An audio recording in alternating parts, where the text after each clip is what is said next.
Hello ನಮಸ್ಕಾರ. ನಾನು ನಿಮ್ಮ ಪ್ರೀತಿಯ ಶ್ರೀಕಾಂತ್. ನೀವು ನೋಡ್ತಿದ್ದೀರಾ Shri with you YouTube channel. ಬನ್ನಿ, ಇವತ್ತು ನಾನು ಎಲ್ಲಿ ಬಂದಿದ್ದೇನೆ ಅಂದರೆ ನನ್ನ ಆತ್ಮೀಯ ಗೆಳೆಯ ಪ್ರಸಾದ್ ಅವರ ಮನೆಗೆ ನಾನು ಬಂದಿದ್ದೇನೆ. ಅಂಡರಲ್ಲಿ ನನ್ನ ಕ್ಲಾಸ್ಮೇಟ್ ಆಗಿದ್ದರು. ಸೊ ಯೂಶ್ವಲಿ ನಾನು ಊರಿಗೆ ಬಂದಾಗ ಅವರ ಮನೆಗೆ ಹೋಗೋದು ನಾನು ಮಿಸ್ ಮಾಡಲ್ಲ. ಯಾಕಂತೀರಾ? ಅಲ್ಲಿ ಒಂದು ಟ್ವಿಸ್ಟ್ ಇದೆ. ಯಾಕೆ ಅಂದರೆ ಅಲ್ಲಿ ಕಂಬಳ ಕೋನ ಇದೆ. ಅದಕ್ಕಿಂತ ಮುಂಚೆ ನಮ್ಮ ಮನೆಯಲ್ಲಿತ್ತು, ಈಗ ಮನೆಯಲ್ಲಿ ಇಲ್ಲ. ಸೊ ಅವನಿಗೆ ನೋಡೋಕೆ ಹೋಗ್ತಿಲ್ಲ ನಾನು. ನನ್ನ ಫ್ರೆಂಡ್ ಕುಚ್ಚುಕು ಅವನಿಗೆ ನೋಡೋಕೆ ಹೋಗ್ತಿಲ್ಲ. ಆದರೆ ಕಂಬಳ ಕೋಣ ನೋಡೋಕ್ಕೆ ಮಿಸ್ ಮಾಡದೆ ನಾನು ಹೋಗ್ತೇನೆ. ಪ್ರತಿ ಸರಿ ಬೆಂಗಳೂರಿಂದ ಊರಿಗೆ ಬಂದಾಗ ಅವನ ಮನೆಗೆ ನಾನು ಹೋಗೋದು ಕಂಬಳ ಕೋಣ ನೋಡೋಕ್ಕಂತಾನೆ.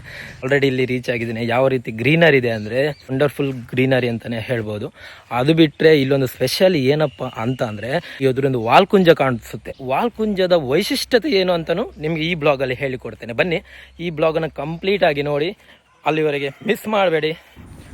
ಈಗ ನೀವು ನೋಡ್ತಿರೋದು ಸುಂದರ ರಮಣೀಯವಾದ ಅಜ್ಜಿಕುಂಜ ಅಥವಾ ವಾಲ್ಕುಂಜ ಅಂತ ನಾವು ಕರಿತೇವೆ. ಇದಕ್ಕೆ ಇದರದೇ ಆದಂಥ ಒಂದು ವೈಶಿಷ್ಟ್ಯತೆ ಕೂಡ ಇದೆ. ಇಲ್ಲಿ ನೀವು ಈಗಲೂ ಹೋಗಿ ನೋಡಿದರೆ ಪರಶುರಾಮನ ಪಾದದ ಅಚ್ಚೆ ಗುರುತು ನಮಗೆ ನೋಡೋಕ್ಕೆ ಸಿಗುತ್ತೆ. 10 years ಬ್ಯಾಕ್ ನಾನು ಹೋಗಿದ್ದೆ. ನಾನೇ ಪುಣ್ಯವಂತ ಅಂತ ಅಂದ್ಕೊಳ್ತೇನೆ ಅದನ್ನು ನೋಡಿದ್ದಕ್ಕೆ. ಸೊ ನೆಕ್ಸ್ಟ್ ಯಾವಾಗಾದರೂ ಹೋಗೋಕ್ಕೆ ಅವಕಾಶ ಸಿಕ್ಕಿದರೆ ಬ್ಲಾಗ್ ಮಾಡ್ತೇನೆ. ಬನ್ನಿ, ಈಗ ನಮ್ಮದು ಕಂಬಳ ಕೋಣ ನೋಡೋ. ಬನ್ನಿ. ಏಯ್ ಏಯ್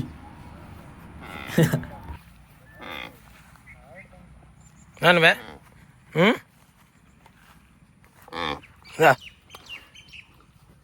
ಹಾಂ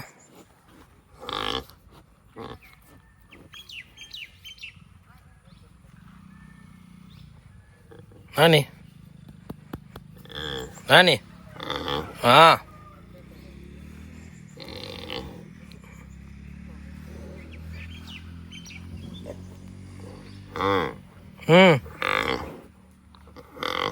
ಏನವಡು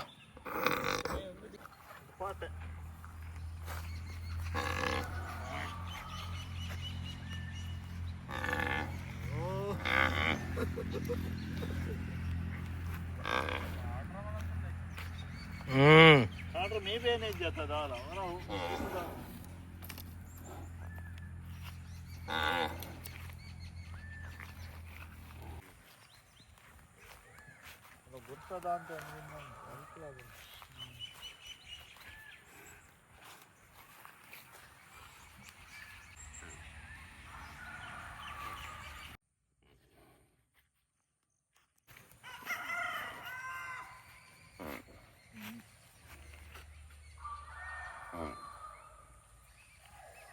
ನಾನುವೆ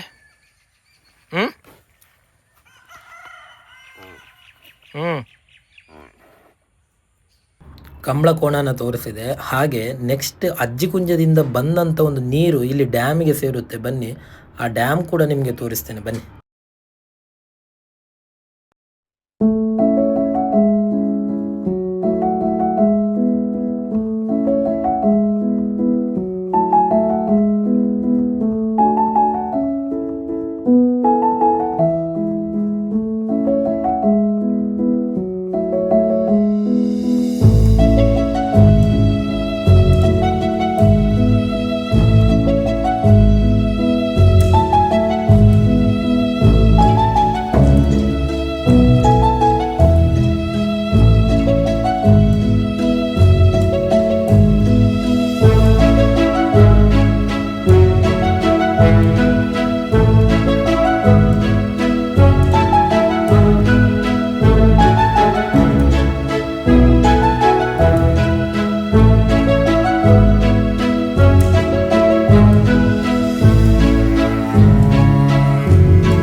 ನೀವೇನಾದರೂ ನನ್ನ ಚಾನಲ್ಗೆ ಹೊಸದಾಗಿ ಭೇಟಿ ಕೊಡ್ತಾ ಇದ್ದೀರಾ ಅಂದರೆ ಇವತ್ತೇ ಸಬ್ಸ್ಕ್ರೈಬ್ ಮಾಡಿ. ಮುಂದಿನ ಲೇಟೆಸ್ಟ್ ಅಪ್ಡೇಟ್ ವಿಡಿಯೋಗಳನ್ನು ನಿಮಗೆ ನೋಡ್ಬೋದು.